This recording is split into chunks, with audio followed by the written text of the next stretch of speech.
pessoa do Espírito de Deus começa a falar em novas línguas. Você que não fala, você que ainda não conhece estas línguas diferenciadas, estas línguas sobrenaturais, você que não fala, pode falar agora, pode receber agora, porque o Espírito de Deus está aqui. O Espírito de Deus está nesta noite, neste lugar. O Espírito quer encher, o Espírito quer inundar a tua vida.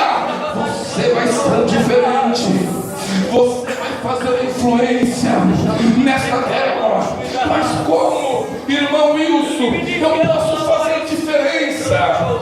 Como eu posso ser uma pessoa diferenciada? A Bíblia nos revela que o apóstolo Pedro, ele estava com Jesus, ele viveu com Jesus 3 anos de ministério. A Bíblia nos revela que na noite que Jesus foi preso, Jesus estava com Pedro, Pedro estava com Jesus, e a Bíblia diz que Pedro andava com uma espada, Pedro andava armado. A Bíblia também diz que Pedro, na noite que Jesus foi entregue nas mãos dos principais dos sacerdotes, Pedro negou Jesus 3 vezes. A Bíblia diz que Pedro negou Jesus diante da criada.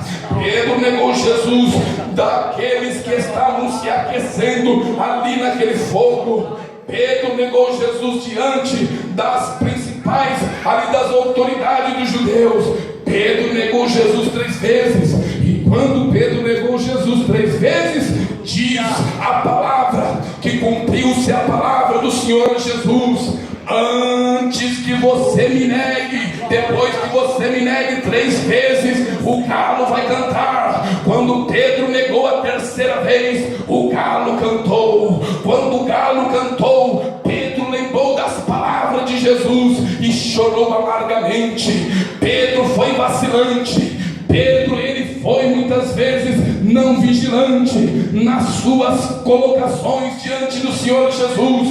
Quando Jesus disse que ia para Jerusalém e que ele seria morto, seria entregue nas mãos dos homens, Jesus disse isso aos seus discípulos. Pedro se colocou em pé e disse: Senhor, isto não acontecerá com o Senhor. Jesus olhou para Pedro e disse assim: Pedro, se afasta de mim, porque você não compreende as coisas de Deus, mas sim as coisas dos homens.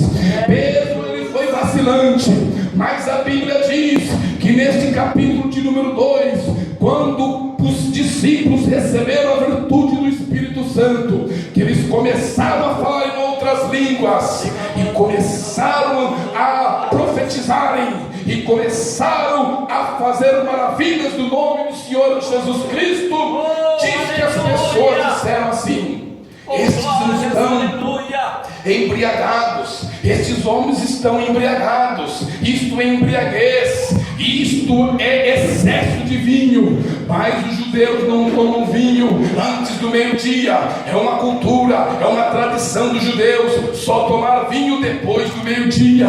Pedro toma a palavra agora com a virtude, com a autoridade do Espírito Santo. Pedro se levanta em pé diante da multidão e dizia assim: varões galileus, estes homens não estão embriagados, como vós pensais ser a 3ª hora do dia, ou seja, às 9 da manhã. Estes homens não estão embriagados. Isto é o que foi dito por Deus por meio do profeta Joel, capítulo de número 2 e versículo de número 28. E há de ser nos últimos dias, diz o Senhor, derramarei do meu espírito sobre toda a carne. Vossos filhos e vossas filhas profetizarão, vossos velhos terão sonhos e vossos mancebos terão visões. Nos últimos dias derramarei do meu espírito sobre toda a carne. Pedro pregou esta mensagem e disse assim: isto é a promessa de Jesus, que ele derramaria no seu espírito sobre toda a carne. Não é embriaguez. Quando Pedro, ele acabou de pregar, os varões judeus que estavam em Jerusalém disse assim: varões, Galileus, o que nós vamos fazer? Ele disse assim: arrependei-vos, cada um de vós, e seja batizado em nome de Jesus para perdão dos vossos pecados. Naquele dia, quase 3.000 almas aceitou a Cristo como Salvador. Pedro era vacilante, mas quando Pedro recebeu a virtude do Espírito Santo que ele pregou, quase 3.000 almas aceitou a Jesus num só dia. A Bíblia diz que quando Pedro ele recebeu a virtude do Espírito Santo, no capítulo de número 3 do mesmo livro de Atos, Pedro estava subindo ao templo, a hora da oração, a nona, ao templo, a porta formosa. E quando Pedro estava subindo as escadarias do templo, Pedro ouviu uma voz dizendo assim: me dê uma esmola. Aquele paralítico, aquele coxo, desde o ventre do seu nascimento, estava ali, naquele lugar, pedindo esmola, pedindo uma ajuda, porque era coxo, porque era paralítico. Pedro olhou para João, que era seu companheiro, e disse assim: João, você tem dinheiro aí? Eu não tenho dinheiro. Eu também não tenho dinheiro. Orou para o paralítico e disse assim: não temos ouro, não temos prata, mas o que nós temos, isto nós te damos. Em nome de Jesus, levanta. Na mesma hora o paralítico levantou e começou a saltar e glorificar a Deus. Então, meus queridos irmãos, minhas queridas irmãs, dinheiro muitas vezes na obra da testemunha de Jesus Cristo não traz solução. Recursos humanos muitas vezes não traz solução. Ajuda, mas não traz a solução. O que traz a solução para ser uma testemunha eficaz do poder do Espírito Santo é ser cheio do Espírito de Deus.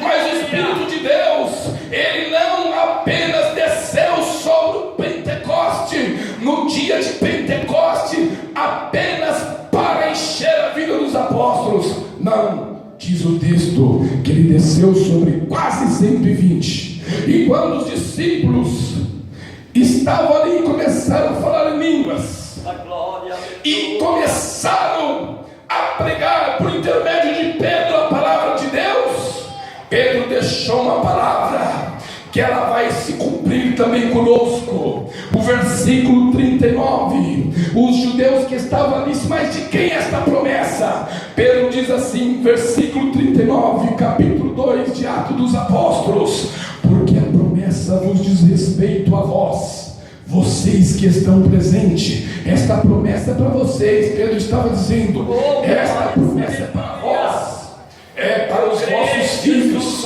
isto é, as gerações de vocês, mas também é a todos os que estão longe, a tantos quanto Deus nosso Senhor chamar. Esta promessa é para a América Latina, esta promessa é para o Brasil, esta promessa é para o